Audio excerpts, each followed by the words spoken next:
हुनर की दौलत। इस कहानी में आपको ये सीखने में मिलेगा कि कौन सी चीज़ ज़्यादा मायने रखती है। किसी जजीरे में एक अमीर रहता था जो कि बहुत ही दौलतमंद था, जिसे शिकार करने का बहुत शौक़ था।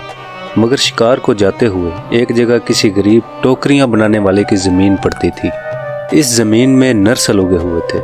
नरसल मतलब एक किस्म का पौधा है जिसमें सख्त खोखली शाखें होती हैं, जिसे हुक्के के निचले हिस्से और चटाइयाँ बनाने के लिए इस्तेमाल किया जाता है। इस खेत की नाहमवारी और नर्सलों में से गुजरने की तकलीफ अमीर को बहुत नागवार गुजरती थी। एक दिन अमीर ने गरीब को बुलाकर कहा, तुम ज़मीन हमें दे दो।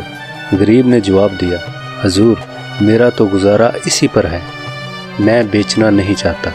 इस पर अमीर नाराज़ हो गया। पहले तो इसने गरीब को खूब पिटवाया, फिर ज़मीन पर उगे हुए तमाम नर्सलों को आग लगवा कर जला दिया गया, जिस पर गरीब रोता हुआ बादशाह के पास चला गया। बादशाह ने अमीर को बुलाकर हाल पूछा तो अमीर ने जवाब दिया, बेशक मैंने इस जलील आदमी को इसलिए मारा है और इसके खेत को जलाया है कि इसने मेरे हुक्म की तामील नहीं की थी। बादशाह ने फरमाया, तुमने दौलत के झूठे गुरूर में एक बेगुनाह गरीब को नाहक तकलीफ दी है और बड़ा नुकसान पहुंचाया है। हालांकि तुम्हारा परदादा इससे भी ज़्यादा गरीब था, जो हमारे ही घराने की दौलत, और वो इतनी दौलत का मालिक हो गया जिसके विरसे पे आज इस वक्त तुम इतने मगरूर हो गए हो।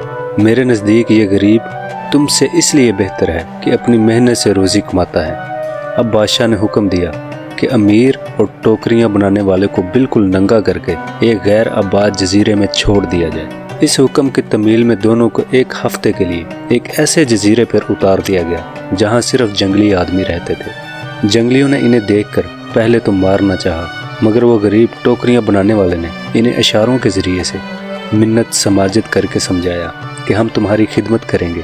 साथ ही वहाँ से नरसल लेकर एक टोपी जो बिल्कुल एक ताज जैसी बनी और एक जंगली के सर पर पहना दी। जंगली इस ताज जैसी टोपी से इस कदर खुश हुए कि इसके पास टोपियाँ बनवाने के लिए हर वक्त उन जंगली आदमियों की भीड़ लगने लगी। मगर नंगे अमीर की सख्त शामत आई कि टोपियाँ ना बना सकने की वजह से इन्होंने इसे मार मार कर बेहोश कर दिया।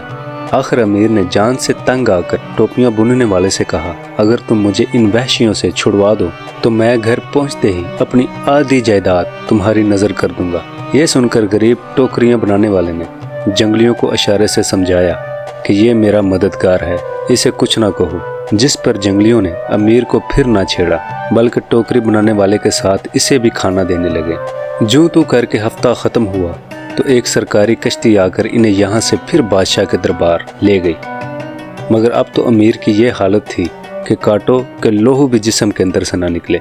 बादशाह ने जब ये किस्सा सुनकर अमीर से फरमाया, तुमने देख लिया दौलत का महल कैसा नापायदार है और इस पर गरूर करने वाला कैसा अहमक और नालायक है। असली दौलतमंद वही है जो हुनर जानता है और मेहनत कर सकता है। अब जाओ, अपना वादा पूरा करो, इस गरीब को अपनी आधी जायदाद बांट दो।